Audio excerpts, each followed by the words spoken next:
Welcome everyone to this episode of the Palmetto Guardian. Today we talk about dealing with loved ones deployed during the holidays.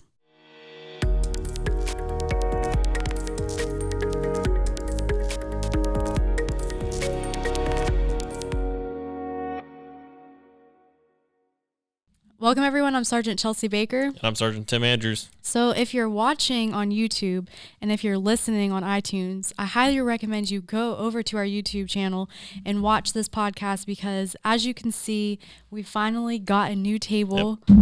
I know that we've been talking about it for weeks now. Yeah. Andrew's making extra sound effects over here. But I know we've been talking about it for a while now, but it finally is here. We're still trying to figure out the setup of everything and possibly painting and staining, but it is here.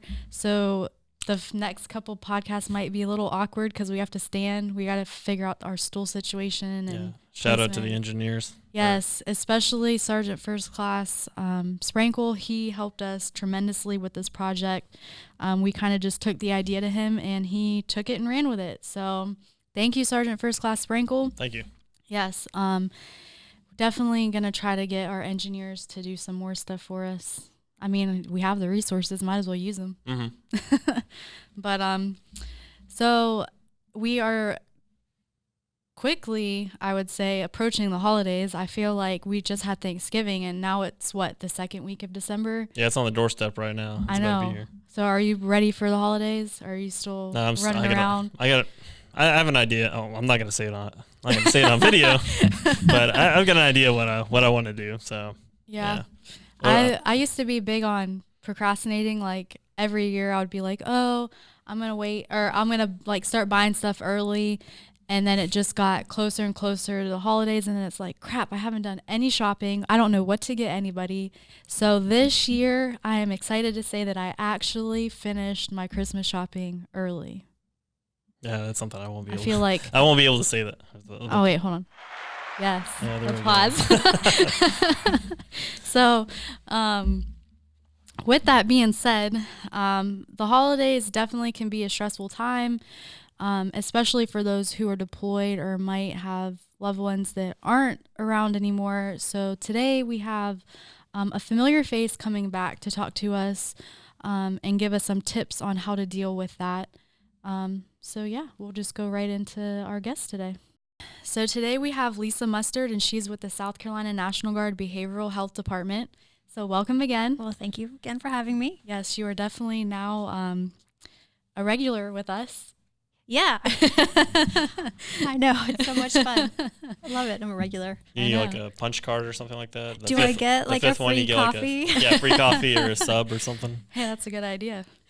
Yeah, you should start that. Yeah, we'll have to see if we can start that out. That's an incentive. However, I don't know where we would get the coffee because we're surrounded by our gas stations. Although there's Starbucks down the road now. Yeah. Which is crazy. There's a Starbucks on this road. That just blows my mind. So today, we're getting closer to the holidays. So Lisa is here today to talk to us a little bit about how to cope with deployment during the holidays. Correct. Yes, it's can be a very stressful time of year for a lot of families. Mm-hmm. And over the past, 9 years or so, I've seen everything under the sun when it comes to what can happen with the holidays and folks getting stressed and kids acting out and, spouses being overwhelmed or girlfriends being overwhelmed, family members being overwhelmed, and it's a lot. So we can talk about that today for sure. Yeah. I know from my experience, we deployed after Christmas and New Year's, so like we missed the big holidays, but still like even being away during the smaller holidays like birthdays and anniversaries and Easter and 4th of July, just that kind of stuff, it still kind of hits you even when it's not like the major holidays that you think about. Yeah. Well, can I ask a question about your experience? Sure. Because you know me. So you didn't deploy until after the holidays. So when you were going through that holiday season that year, what was it like for you getting ready to go? Yeah, it was hard because we pre-mobed during Thanksgiving. So we weren't home for Thanksgiving, but we were still stateside. We were just in Texas. And then when we got to come home for leave, like we were trained up, we were ready to go. And it's like, okay, now you get to go home for 2 weeks and yet again, say goodbye, have to do it all over again. So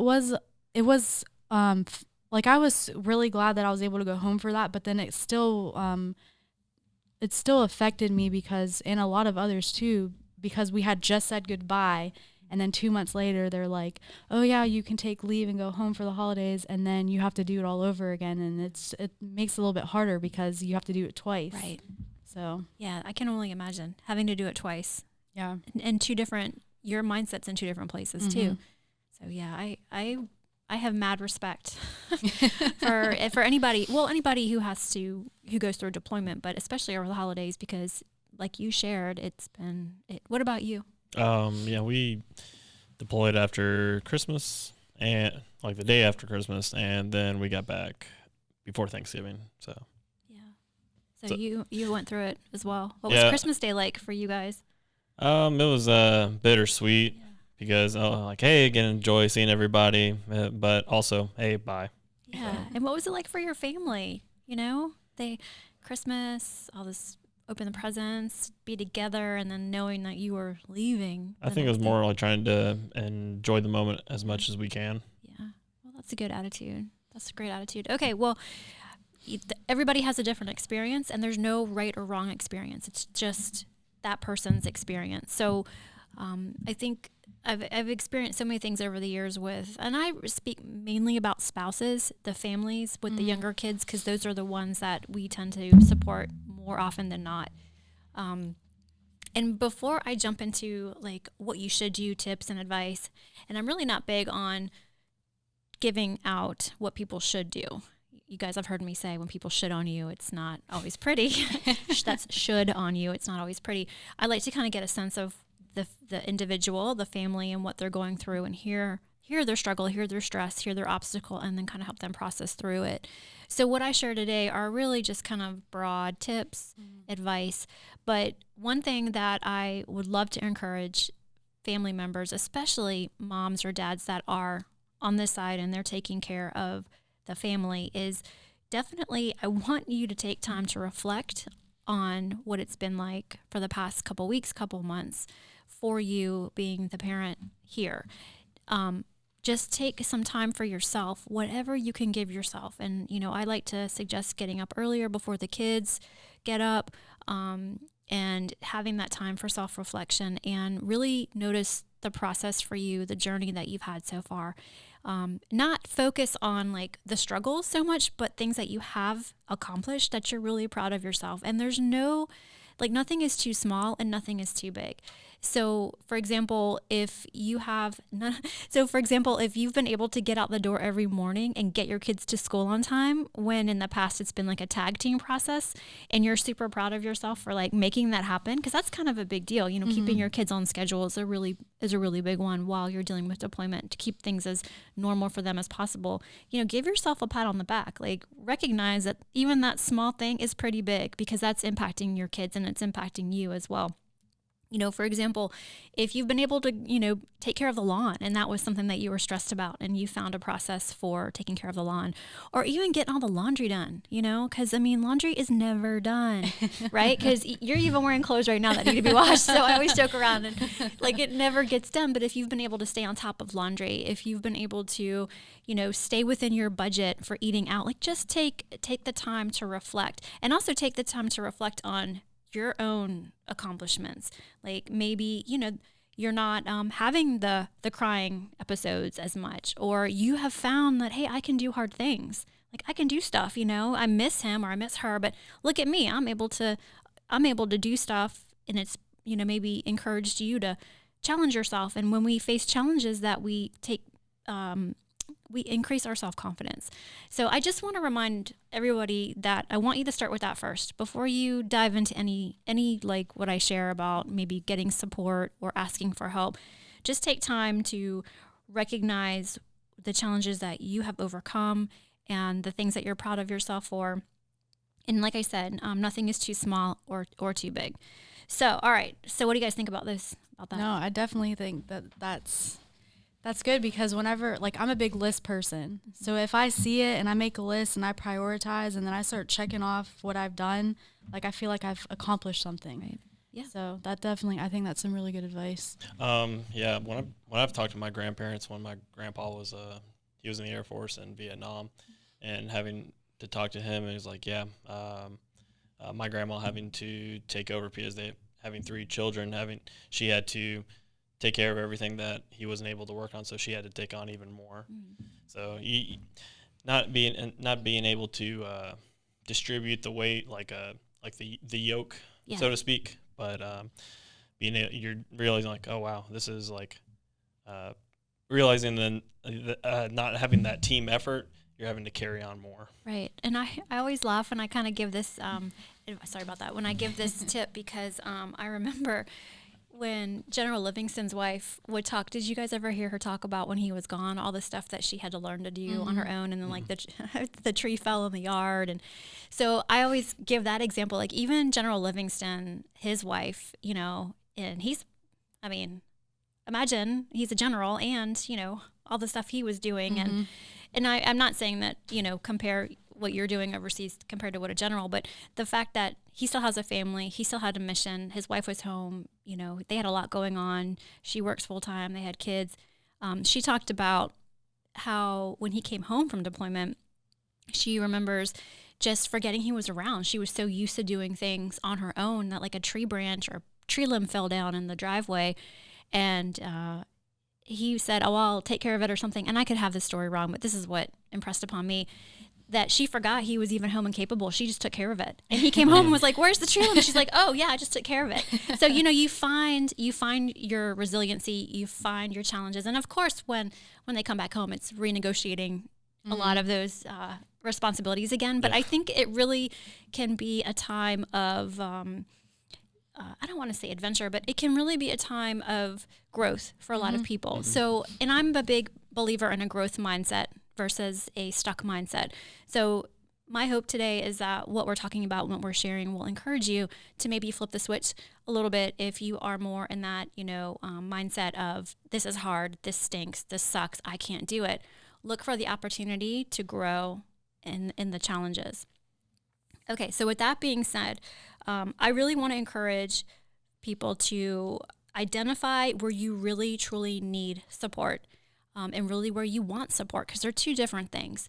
Do you really need help with the lawn? Do you really need help keeping some of the household things together? Like if something, maybe you find out you have an issue with rodents. I don't know where that came from. But like, let's say, you need help with that. Like, I'm not going to go set out some rat traps on my own. I'm going to be calling in reinforcements. So do you need help with that? Ask for help when you need it. And also too, I want to encourage people not to put it on their soldier or their airman that's deployed, because that can stress them out even more while they're, working towards their mission.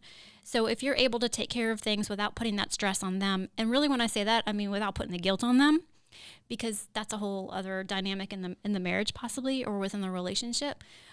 There's nothing they can do from a distance, and it can only sometimes make them feel worse. And over the years, I've talked to so many soldiers and airmen who say that, when you were dealing with the rat infestation, I don't know why I picked that, but, and you were yelling at me and screaming at me. I mean, there's nothing I could do. It just made me feel worse. So, you're going to have those feelings of frustration, and you're going to be like, how do I handle this?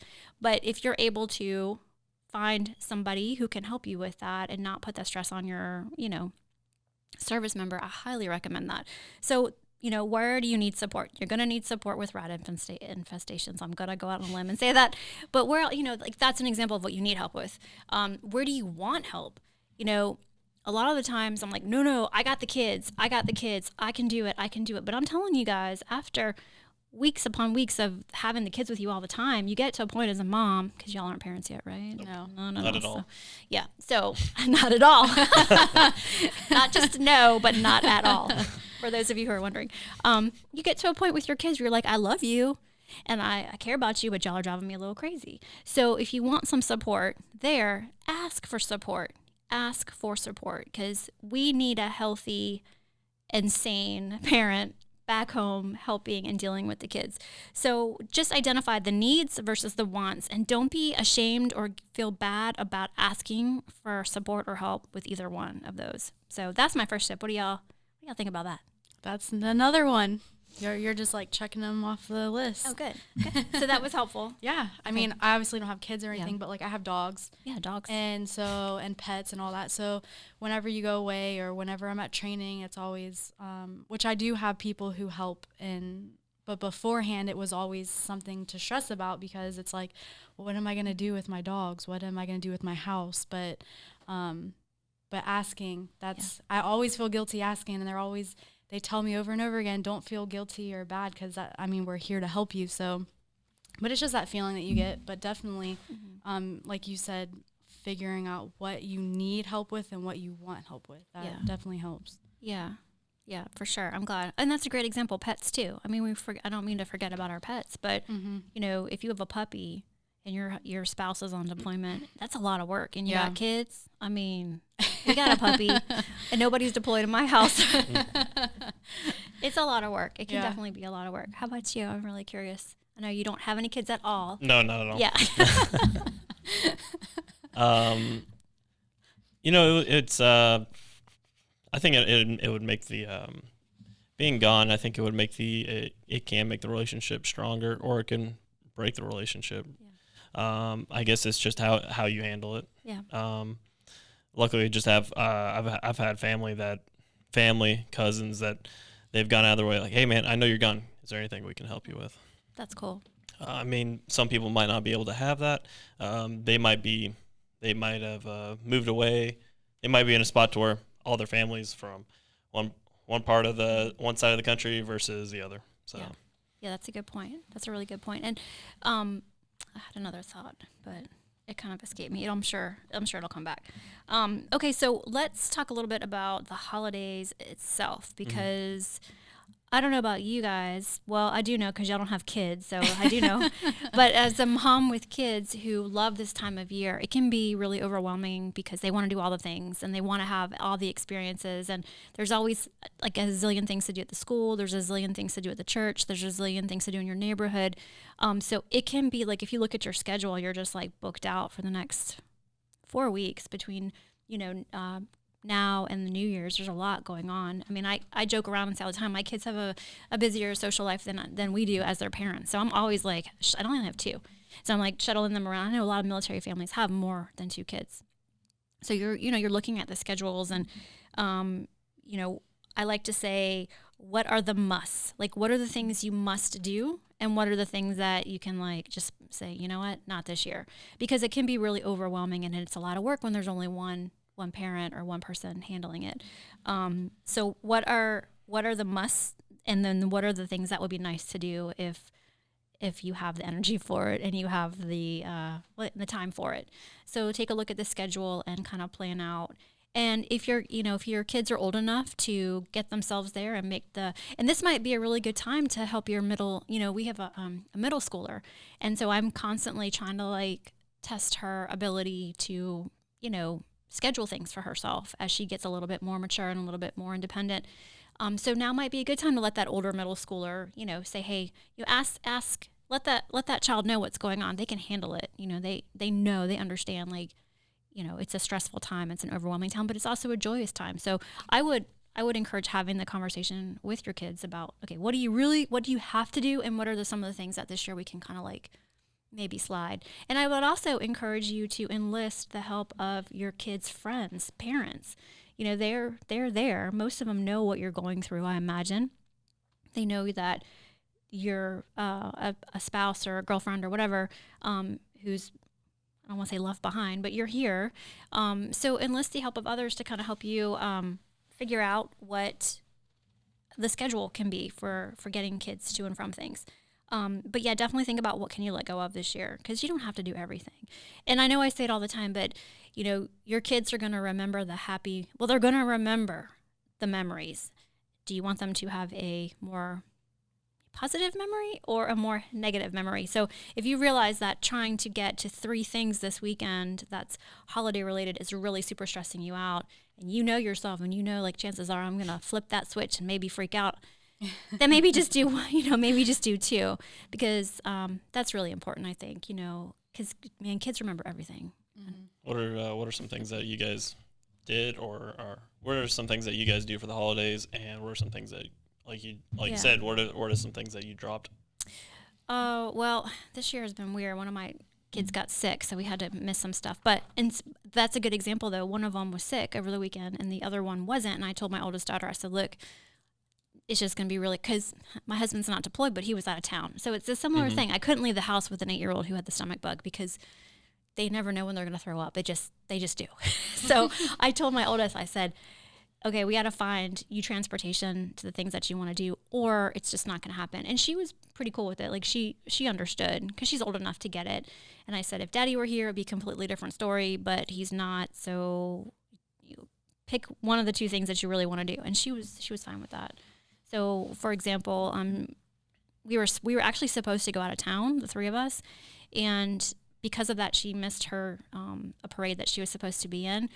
And then that we were in town, I said, well, you could go, but she said, no, it's okay. It's just too much to try to figure out right now. But she was able to then still have a fun day with some family members. So it worked out, just have those conversations. I guess that's an example for us. Yeah. Okay. Do y'all have any examples? What I'm talking about, like maybe because it's not just parents. We're talking about family members who, even though y'all aren't married, have kids, not at all. We used to go do like the candlelight service for like Christmas Eve service, but it became to where like my brother has 2 kids and a wife, so just trying to corral the whole family to get together is just being even more difficult. So it's like, okay, we're just going to drop this. We'll have like a Christmas Eve dinner. Yeah. Well, everyone can eat and be merry and all that stuff. And it just became too much. So we're just like, okay, we'll just have dinner. We'll just drop the service. Yeah, that's cool. Yeah. I mean, as families evolve, as kids get older, it's a natural evolution that we do new things every year because we're all evolving. There's nothing wrong with change, really. There's nothing. Just because you did it this way for 15 years as a family doesn't mean like you have to do it moving forward. And I think that that's a really good example of being like kind of fluid and kind of go with the flow and just being in the moment, and not thinking too much about, well, what we did last year and it was so perfect and, we can't do it this year because you've got kids. Like, whoa. Let's find the gratitude in what you can do. Mm-hmm. And I that can happen. Some people have that mindset. It's hard for them to see growth or opportunity in a change. Oh, I encounter that a lot. Oh yeah, definitely. I mean, like grandparents' generation, I guess, they get stuck in their ways kind of thing. And so like you were saying with traditions, like they do it this way for so many years and it's like something changes and they don't want it to change. So, but definitely, I mean, growing up, I lived in Pennsylvania and we would go to the cabins every year. And once I moved to South Carolina, I don't remember the last time that we did that just because it's so hard to get all of us together. And like he was saying, both of my older brothers have kids and one lives in California. And so like to get everybody together, it's a lot harder now. Yeah. So traditions are different, or we just have to create new ones. Yeah. So. Oh, yeah. I mean, my own life. I mean, I've lived here 20 years. So my adult life, because I moved here when I was like 26. And soon after I met my future husband. And ever since then, since my family is kind of far, we just hang out with his family. They do a lot more over the holidays than my family really does. So my tradition over the past 20 years has been to be with him. And I love it, and that's what my kids know. So if I were to change it, it would really freak them out. They're like, well, we're not doing what we normally do, but that would be okay. I mean, I think as long as you kind of can see the growth in it. I mean, it can be hard for sure, but I like that story. I think you said something about that on the last, I saw you write something about that or say, maybe it was in the last podcast you talked about tradition. Yeah, we've talked about it a couple times in past podcasts, just things that we used to do growing up. The cabin was definitely, because it's like you said, it's memories. Like I remember going to the cabins with all my cousins and my aunts and uncles and opening presents. And so the only tradition that we still really continue to have is we still do a Christmas party, which I wasn't able to go to this year because of work. Yeah. So that kind of I mean, it wasn't such a big deal, but it still kind of sucked because that's the one time a year that I have the opportunity to see everybody. And then another thing is my grandmother, I think, started it like in the 80s. Every year they went from generation to generation and they would make an ornament. So we have ornaments from like 1981 or 2 or something. And from then till now, each year another generation makes an ornament, and it's cool to see how it's grown from like 5 people to like 30 or 40 of us, however many there is. I don't even know. But that's something that I hope that we always continue to do, cool. Just because you have something tangible. That's really cool. I love that tradition. Yeah. And that, that reminds me, sorry, my phone's going off. That kind of reminds me, I'm curious about, folks listening and watching, like what, I mean, think about the traditions that, you have had in your family for years and years, and how have they changed over time, and, what has that meant for you? And moving forward in your life, like what of those traditions would you like to carry forward? And what are you fine to let go of? And I also want to acknowledge that so many of our service member and family members miss out on so many things. I was at a retirement briefing a couple weeks ago, and they were thanking the spouses and wives and husbands in the room for, allowing their soldier to be at drill and miss family functions on the weekends. And, these are folks that are 20 some years in the military. And I thought to myself, wow, how many birthdays have they missed, or how many, family events have they had to not go to, or gymnastics events or baseball games or football games because of, their service. And so it's almost like civilians. I mean, I'm a civilian, but I've been around these folks so long, I kind of have an insight into the world. It's like we have this special thing here in the military that, especially the National Guard, is very different than active duty. My time of working with active duty service members versus National Guard is very different.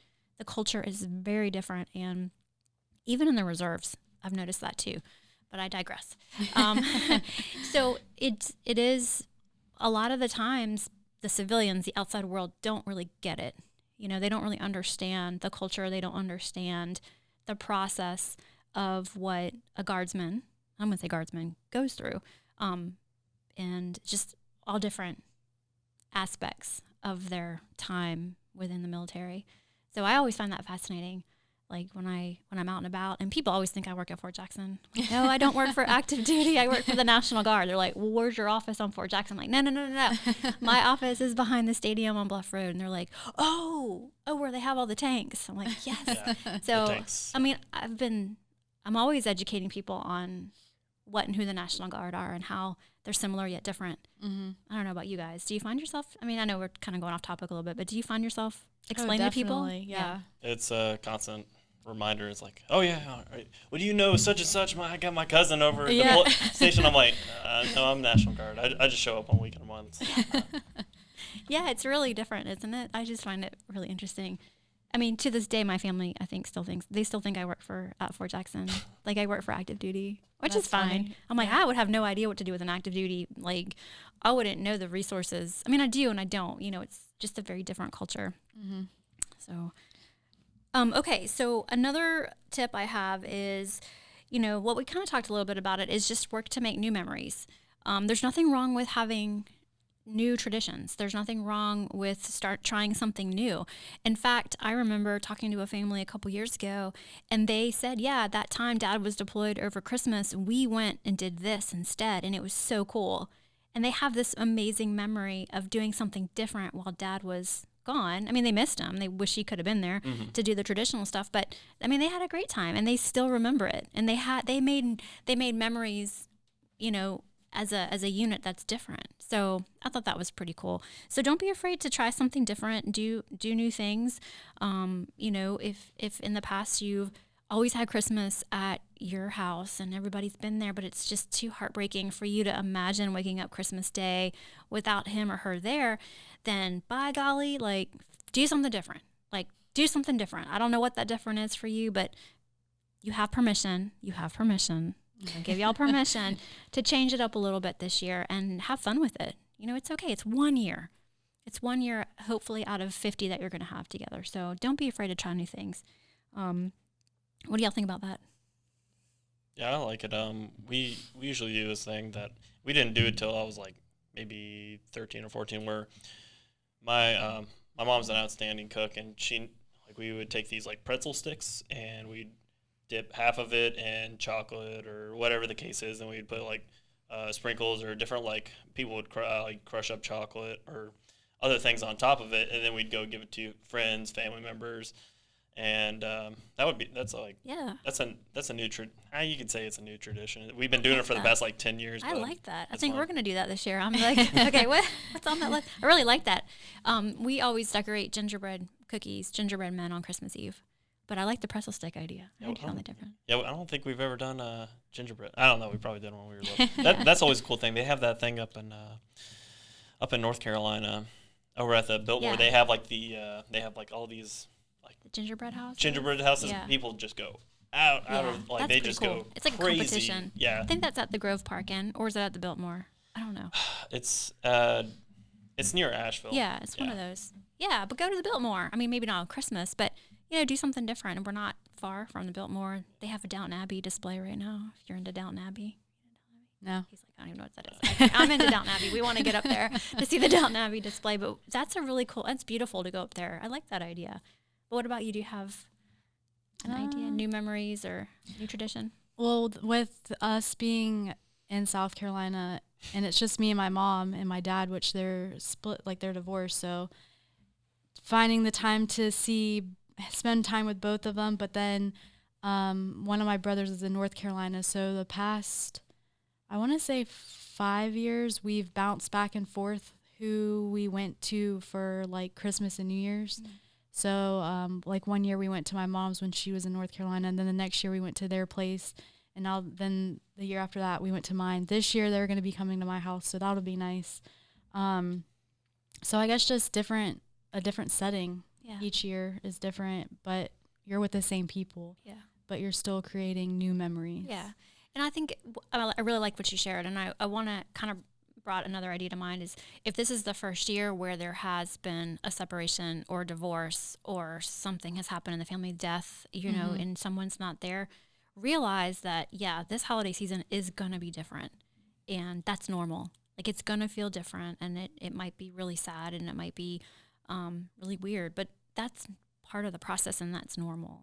So thank you for bringing that up, because I think that's important. As people think, well, everything should just go on like perfect, pretend like that person's here, or they don't recognize that somebody's missing, or and it's like the deployed, service member, they're not here. It's okay to talk about it, But I think that's a good point. That's a good one. Okay. My other tip is to connect with your FRG.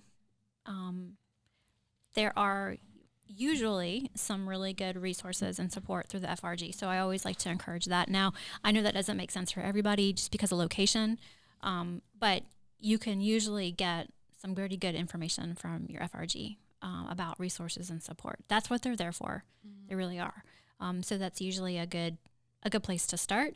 Also, with your family assistance specialist with the Guard, there's good resources with them as well. Like, if you're struggling with that rat infestation, you don't know who to turn to, call your FAS for sure. They can probably help you get that under control, or at least figure something out with you. Your FAS? FAS? Yeah. Family assistance specialist. Oh, okay. Yeah. Have you heard of those? The only thing I've heard about is FRG. Yeah. So maybe we should get a FAS on here. Yeah. They're out of family programs. Is that something new that they just started, or they've been around? They've been a while around. Oh, okay. I've never heard of them. Remember Sherry Marsh? Did you know Sherry Marsh? Maybe I've seen her face. Yeah, well, she's retired now, but she was like the head of the family assistance program. Now, Grace Parsons would be the contact, but she's a great, her programs are great resources. They have all kinds of resources over there, like the youth coordinators, the family assistants. I'm probably forgetting some other things, but they're great. They can really be helpful. And then the FRGs kind of, they do a lot of work with them as well. And then, of course, if you're really struggling and you're really having a hard time and your mental health is decompensating, then for sure contact the behavioral health, consultants at our 800 number, 800-681-2558. And, we'll call you back. You can call us over Christmas. We get a lot of calls actually over the holidays. It's pretty common that people reach out because it's very stressful. And, if this is the first time that you've dealt with a lot of things on your own, then we want you to give us a call if you're not sure, who to turn to.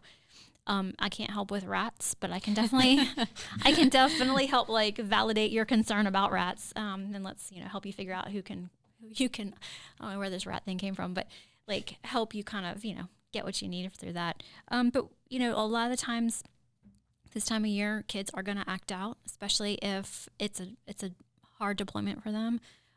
Holidays could spike it, can make it worse. So, feel free to give us a call. We can be that support for our family members. But I think that covers all the tips that I have today. So, that sounds good. Yeah. They were definitely very useful, and I'm sure that anyone that's listening or watching will take away something from this, because you've come on several times now, and you always have good tips and tricks for us. So, Andrews, do you have any other thank you questions? for coming on. Sure. And providing all this information, stuff that we didn't even know about, and hopefully, provide all the information for the viewer. Yeah, and that's the thing about the Guard. There's so much out there, and it changes too. Mm-hmm. And people move positions, and you don't know who to call. And so I think I think we just got to keep reminding people that these resources exist. But we have counselors across the state. So just because I'm here in Columbia doesn't mean we don't have somebody in Rock Hill or down in Orangeburg. So if you do call the 800 number and you need support, you'll be connected with the closest behavioral health specialist. So, and just because you call us, it's confidential. We don't break confidentiality. We don't tell command. We don't tell your spouse who's deployed. The only time we ever have to do that is if it's, a threat to somebody or yourself, or there's child abuse or child neglect. And that's just, we're state mandated to report that kind of stuff. So yeah, and I've got lots of colleagues with all kinds of specialties, so we can look around and see if maybe we should bring them on. Awesome. Yeah, definitely. The more the merrier. Right. Yeah. And I encourage people listening and watching, let us know. I would love to know what your family traditions are. I think that would be really cool if we could kind of hear from listeners. Do you give them a place to? Yeah, we'll tell them to leave comments and stuff. Okay. We haven't really had a lot of traction with it. Okay. We've been doing a little bit better with our subscribers, so hopefully you guys will leave us some comments if there's something that you want Lisa to come and talk about. If you have, like you were saying, any family traditions that you would like to share with us, definitely leave it in the comments below. Well, one thing that I realized I could come back and talk about is, reintegration. Yes, definitely. Because I joke around, I used to say at the Yellow Ribbons at the reintegration events, it's all sunshine and lollipops for the first 3 weeks. And then the realization hits home that he or she is back and things have changed. And oh, wow, things have changed. So I can come back and kind of talk about what that's like, or give some tips and ideas for reintegration. Because reintegration is, it's tough. It's tough for a lot of families. And it's not just he's back or she's back. And it's a process too. Yeah. All of this is a process. It's a cycle, it's a process, and it takes time. Processes take time, which take time. So I want to encourage folks listening and watching, just because, you're not on that timeline you think you should be in terms of better for your situation, doesn't mean it's not coming. It just means your process is going to take a little bit longer, and that's totally fine and normal too. Yep. Well, Lisa, thank you again so much for coming in and talking with us. Thank you. Happy to, anytime. And I know for sure you will be back in the near future. I love this stuff. It's so much fun for me. I really appreciate you guys having me on and trusting me to give this information. And I don't take it lightly. It's on my heart to serve and support. So thank you. Yeah, thank you. So that was a lot of good information from Lisa. It's always good to have her come back and talk to us about different ways that we can different tips and tricks on how to cope with different things.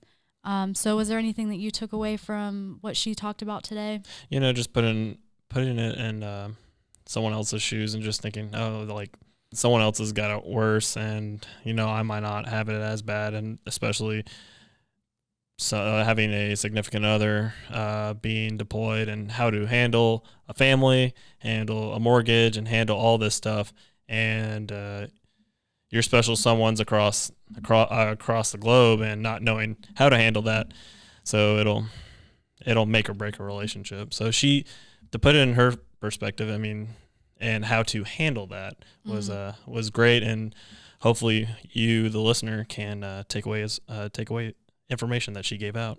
Yeah, exactly. And I like how she brought up different scenarios and involving us in it with our experiences, because we both have deployed, but we both have different situations that we've been through, and not everybody's situation is the same. And that's just how it is with anything in the military. When I was MP, yeah, we're all MPs, but our experience and our training is different across the board. But I liked how she brought up praising yourself and basically patting yourself on the shoulder whenever you do something and you accomplish something. And like I mentioned, how I'm a list person. I write everything down, and when I see that I've marked something off my list, I feel accomplished, and I don't feel as overwhelmed because I am completing the task that I'm trying to complete. But also how she was saying the holidays are about making memories, and maybe having different holiday traditions, especially when you don't have your loved ones around that you're used to having there. Not to not remember them, but to do something different so that you feel like they're not missing out, and that you're not, it doesn't make you so upset and worried and stressed because that person's not there. Yeah, technology has really changed the game when communicating. Yes. It's not like 10 years ago, 20 years ago, where you make that you're allowed one phone call or whatever the case is, and hopefully that person answers. But now you can see if someone's live on Facebook or all the social media apps that you can communicate. So being able, the communication has been able to, it's a game changer right now. Just instead of I'll just figure it out, and if they can't answer it, oh well. Yeah, and also with that, it's not always just being able to communicate. When I was deployed, I don't know about for you, but it was still nice to go to the mailroom and have letters or packages come from your loved ones, and not just having to set aside a time during the day to make a phone call or a Skype call, to actually have them send something to you, especially when you're not expecting it. That makes you feel all warm and fuzzy inside because you're so far away, and it's something that you can keep forever and ever. I still have a box full of letters and cards and stuff like that. So it's those little things, including them in the holiday. How many times have you seen on social media people posting pictures of their family Christmas card, and it's the family at stateside, but then their service member on the other side, and they're holding up a sign that looks like it connects, or it looks like they're holding hands, kissing or whatever. Yeah. It's stuff like that it helps you. It helps make it a little bit easier, I guess you could say, in a sense. And it's something fun, something new for you to do. So it's something. Yeah, it would be a way to combat being separated. Yeah, but like always, it's always good to have Lisa come on because she could talk to us about any kind of topic that there is. If there's anything that we haven't talked about in past podcasts or this podcast that you would like her or somebody else to come and talk about, definitely leave us some comments in the comment section below, because we can talk about anything that you guys want. Yeah. Please make sure to like, comment, and subscribe. Yes. We're slowly climbing up the ladder of subscribers. We're still not at the 500 mark. We're hoping by the new year that we hit that. So make sure that you're sharing this with your family and friends, other service members. And like I said, make sure that if there's a topic that you want to talk about, leave it in the comments below. If there's any kind of family traditions, like Lisa was saying, leave it in the comments below because everybody's different. And it's kind of cool to see what everybody does, in a sense. Erskine decided to take another vacation, so it's me and Andrews here holding down the fort in the studio. We'll be knocking out a couple of podcasts this week. Yeah, I know he's a little jealous because he helped install the table, but he was not able to be on the first podcast with the new table, so I keep rubbing that in. Well, he's here in spirit. Yeah, exactly. All right. Well, I'm Sergeant Chelsea Baker. I'm Sergeant Tim Andrews. And we'll catch you in the next episode.